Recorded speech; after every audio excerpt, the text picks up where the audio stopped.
वैद sir, दो छोटे छोटे सवाल हैं, इन सवालों के जवाब बाकी दोनों मेहमानों से भी लेंगे। वो सवाल ये है कि जो नए सर्वोच्च नेता बने हैं मुस्तफा खामनेई, उनके बारे में कहा जा रहा है कि वो हो सकता है ईरान के परमाणु कार्यक्रमों को हरी झंडी दे दें। उनके पिताजी जो थे सर्वोच्च नेता, उन्होंने 2000 के दशक में एक फतवा जारी किया था कि हम परमाणु कार्यक्रमों को प्रतिबंधित रखेंगे। कहा जा रहा है कि फतवा अब हट गया है। जो नए सर्वोच्च नेता हैं वो इसको आगे बढ़ाने के लिए आदेश दे सकते हैं। पहला सवाल यह है सर। दूसरा सवाल है कि अमेरिका ने जिस मकसद के साथ हमला किया था 28 फरवरी को इजराइल के साथ मिलकर ईरान पे, वो अपने मकसद में कितना कामयाब हो पाया है? और क्या अमेरिका को इस युद्ध से बहुत ज्यादा आर्थिक नुकसान नहीं हो रहा? क्योंकि हम खबरें पढ़ पा रहे हैं कि ईरान की ओर से हजारों की रॉकेट्स भेजे जाते हैं, मिसाइलें जाती हैं, ड्रोन जाते हैं, और उनको गिराने के लिए इजराइल और अमेरिका को करोड़ों का रुपया खर्च करना पड़ता है। ये सब भी खबरें आ रही हैं। तो सर, दोनों सवालों के जवाब आप। वह ऐसा है कि जो आपका पहला सवाल है, देखिए उसमें जो पहले, इससे पहले भी अमेरिका ने अटैक किया था, अगर आपको याद होगा, न्यूक्लियर जो उनका आर्सेनल था, और उसको उस वक्त क्लेम किया था कि पूरी तरह डैमेज कर दिया है। और अब भी इजराइल भी और अमेरिका भी काफी उन्होंने इस तरह के अटैक किए हैं जहां इस तरह का जो भी कार्यक्रम चल रहा था उसको नुकसान पहुंचाने की कोशिश की है। मुझे लगता है काफी हद तक उसका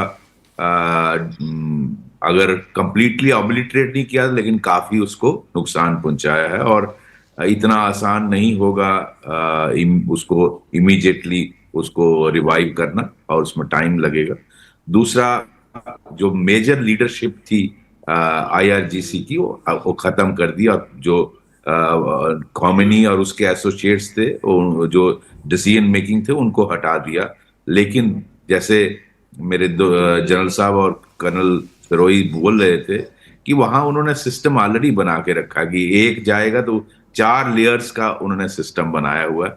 अब वहां ईरान में जो सिचुएशन है कि कोई पर्टिकुलर डायरेक्शन देने वाला नहीं है, वहां इंडिविजुअल जितने 32 प्रोविंस हैं उसमें IRGC का जो भी हेड है, अगर वो बचा है तो he is authorise to take decision and counter attack. और इंडिविजुअली इस तरह, इसीलिए आज वो जो अटैक्स हो रहे हैं आप देख रहे हैं, उन्होंने अमेरिका के जितने बेसिस थे उनको हिट किया। उनका इतना महंगा सिस्टम था जो 15 से 20 मिनट पहले सर्विलेंस से बता देता था। जो उनका मिसाइल जैसे ही टेक ऑफ करती थी, कहीं से छोड़ी जाती थी, वो कितने बिलियन डॉलर्स का वो खत्म कर दिया। तो कितना, मतलब आंधा कर दिया अमेरिका को। इस तरह उनके बेसिस को हिट किया है, उनके जो नुकसान है अमेरिका का। और सबसे बड़ी बात है, अगर ये युद्ध लंबा खींचने लगा तो अमेरिका के, आप जानते हैं अमेरिका में जब डेड बॉडीज कॉफिन्स जाती हैं उसका फिर क्या असर होता है। तो उसका फिर जो कोशिश है कि एप्स्टीन फाइल्स को भूल जाएं लोग। जो इस वक्त ये जो महंगाई वहां बढ़ी है, 36-37 ट्रिलियन डॉलर्स का अमेरिका का डेट है, और 1.4 और 5 ट्रिलियन डॉलर उसका इंटरेस्ट जाता है। आप बताइए कितने बड़े डेट ट्रैप में इस वक्त अमेरिका है। और वो वक्त चला गया जब पेट्रो डॉलर, वो पिछले 2-3 सालों से, जब से ये इनको डी लिंक किया है, अब अमेरिका के बाद वो खुले डॉलर तो है नहीं जो प्रिंट कर लेंगे। तो आपका ये जो डी डॉलराइजेशन का प्रोसेस चला, ये बहुत बड़ा झटका है। और इस डेट ट्रैप से निकलने के लिए अमेरिका को जरूरी था कि आप इस तरह की वॉर सिचुएशन क्रिएट करें। उनका, आप जानते हैं, बहुत स्ट्रांग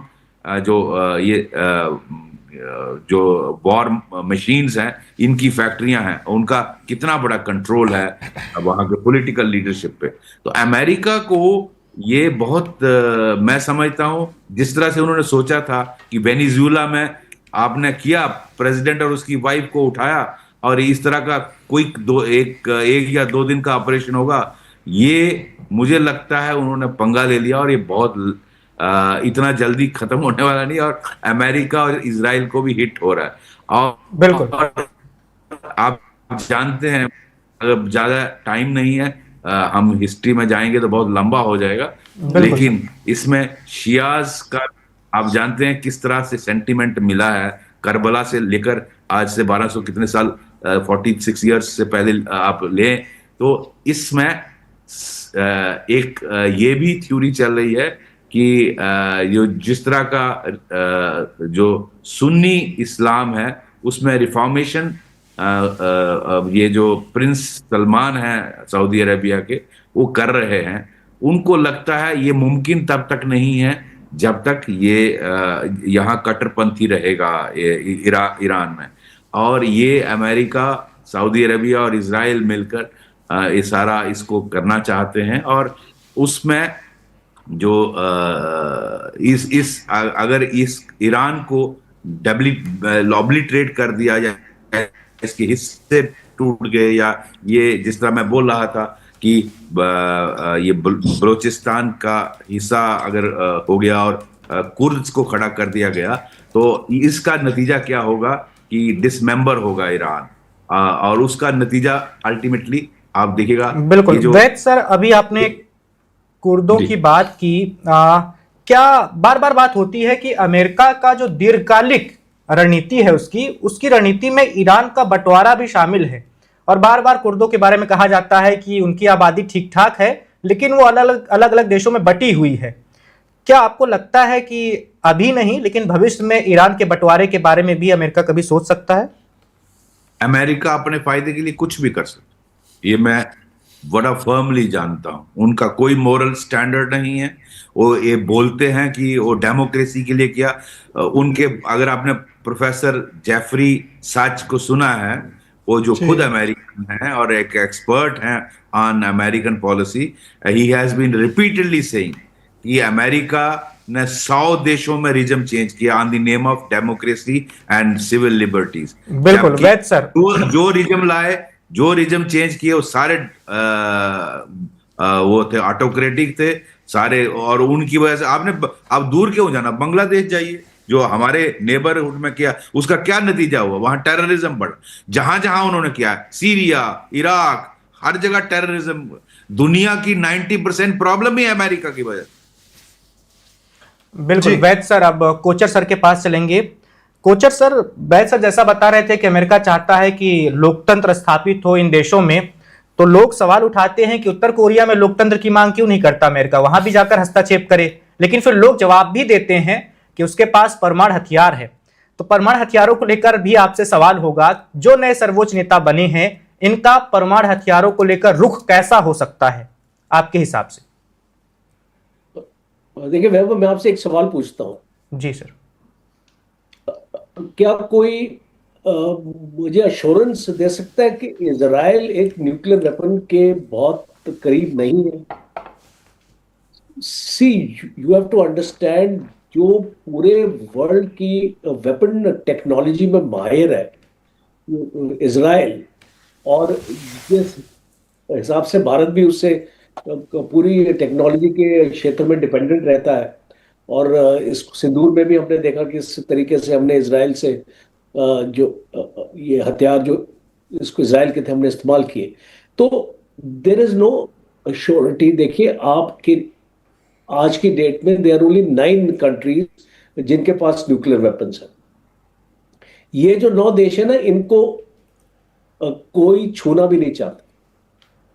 तो द इम्प्रेशन नाउ इज, अभी जर्मनी ने भी, अगर आप देखें इसको, लेटेस्ट न्यूज इज जर्मनी ने भी एक अपना डिजायर एक्सप्रेस किया है दैट इसको न्यूक्लियर वेपन्स इज रिक्वायर्ड। तो जब हम इसको यूक्रेन का, आपने इसको न्यूक्लियर हथियार ले लिया और आपने देख लिया यूक्रेन के साथ क्या हुआ। बिल्कुल। सो अल्टीमेट एनालिसिस ये है कि आप एक रीजन में डिस्पैरिटी नहीं कर पाएंगे, इसलिए Iran is not willing to forgo the nuclear option. आज वो बोलता कुछ है करता कुछ है, बिकॉज आईएई को इंस्पेक्शंस पूरी तरीके से, आपने आईएई के हेड को आप सुन लिया, उसने ये स्टेटमेंट दिया कि I believe Iran is nowhere near the nuclear weapon, but I cannot be too sure because I have not मैंने अच्छी तरीके से, मुझे उसको एक्सेस नहीं मिला वहां जाने का। तो ये बात अगर इस तरीके से हम आगे लेके जा रहे हैं तो आपको समझना पड़ेगा that for Iran to be relevant here it needs the nuclear weapon. And Iran ने अपना एक्सेस ऑफ रेजिस्टेंस आपका क्यों बनाया? See if you geopolitics में आप खाली एक चीज पे नहीं फोकस कर सकते, you have to have linkages everywhere.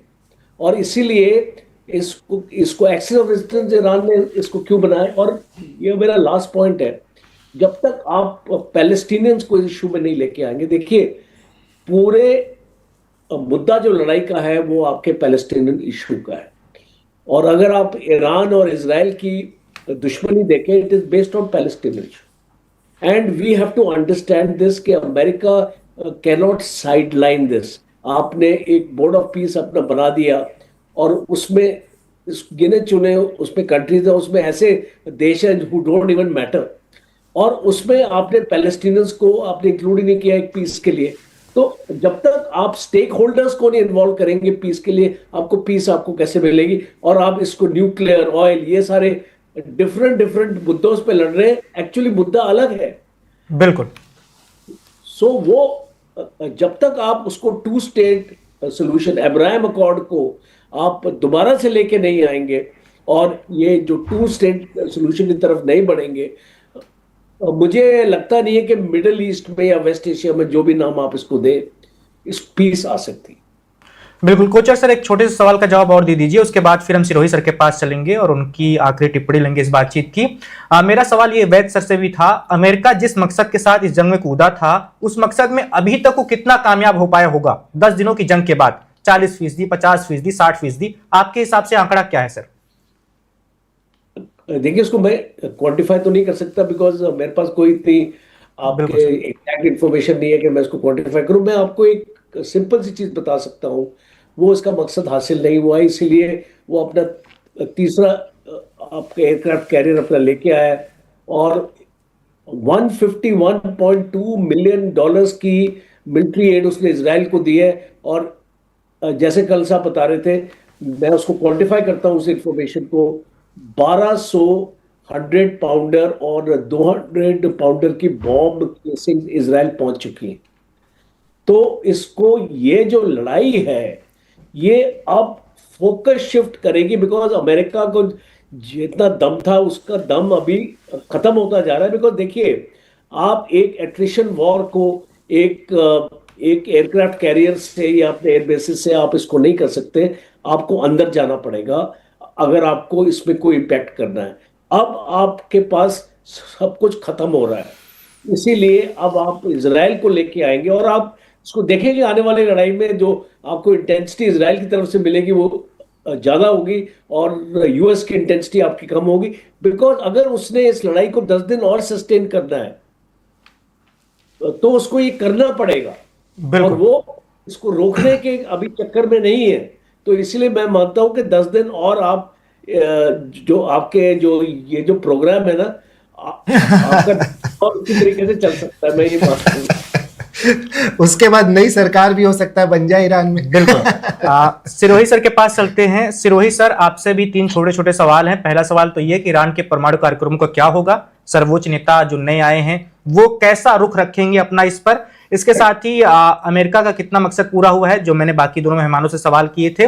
और तीसरा ये कि B-2 बॉम्बर लैंड किए हैं RAF फेयरबोर्ड में, और वही साइप्रस जिसकी हम बात कर रहे थे, वहां पे बताया जा रहा है कि अमेरिका एक बहुत बड़े हमले की तैयारी अभी कर रहा है और हो सकता है, जैसा ट्रम्प बार बार कहते हैं, सबसे बड़ा वाला हमला तो अभी बाकी है। तो आपके हिसाब से वो हमला कैसा हो सकता है? देखिए वैभव जी, पहली बात तो जो ट्रम्प साहब कहते हैं उसको तो मैं I don't give any credit to that person, because वो क्या कहते हैं उनका कुछ पता नहीं है। तो इसलिए उसको सवाल को, वो अगर कह रहे हैं कि बड़ा हमला होने वाला है तो हो जाएगा या नहीं होगा, उसको पहला सवाल आपका ये था कि जो है अमेरिका ने क्या हासिल किया है। मैं कहता हूं अमेरिका ने जो उनका ऑब्जेक्टिव था वो अभी तक उन्होंने अचीव नहीं कर पाए हैं। और ये लड़ाई जिस तरीके से लड़ाई चल रही है, मैं आपको सिर्फ पहले 100 घंटे का देता हूं। पहले 100 घंटे में अमेरिका ने $3.7 बिलियन जो है खर्च करे हैं। तो आप अंदाजा लगा कि आज 10वां दिन है, 10 दिन तक उनके कितने पैसे खर्च हुए, नंबर 1। नंबर 2 जो पैट्रियट मिसाइल्स हैं उनकी वो $4 मिलियन की एक आती है। अब पैट्रियट मिसाइल्स का उनका जो है जो उनके पास था उसका जो है धीरे धीरे कम हो रहा है, इसलिए अब वो जापान और साउथ कोरिया में जो उनके मिलिट्री बेसिस है वहां से वो पैट्रियट मिसाइल अपनी मंगा रहे हैं। तीसरा, ये साफ जाहिर बैटल इंडिकेशंस होती है, उससे पता लगता है दुश्मन की हालत क्या है।